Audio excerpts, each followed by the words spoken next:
За богомолын мэлзэн төстэй өвчин бол одоо гараад үндсэндээ 18 хоногтой явж байна. Хоёр удаа одоо 20 зэрийн өндөржүүлсэн бэлэн байдлыг бол бид дэглэм зарласан байгаа. За өчигдөр дэглэмийн хугацаа дуусчихсан боловч дахиж бид нэр энэ арга хэмжээг сунгуулаа 7 хоногор. Энэ тухай бол улсын онцгой комисстэй ярьж шийдвэрлсэн. За одоо хамгийн гол хүлээгдэж байгаа асуудал вакцины эм мөнгө санхүүгийн асуудал байна. Бид бол нийт 643 хүнийг одоо 65 постоор ажиллуулж байна. Энэ хүрээнд бол манай хүмүүс бол одоо хангалттай ажил үүргээ гүйцэтгэж байгаа.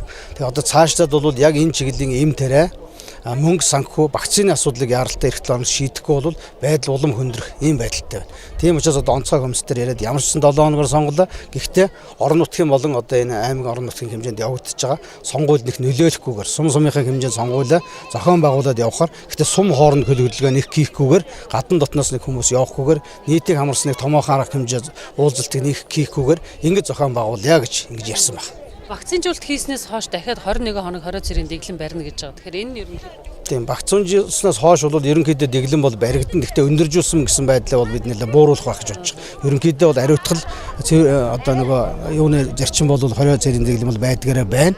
Хүмүүсээ жаахан цөөлнө. Ингэж л ажиллах байх гэж бодож байна. Эх 7 хоногт бол их тодорхой бол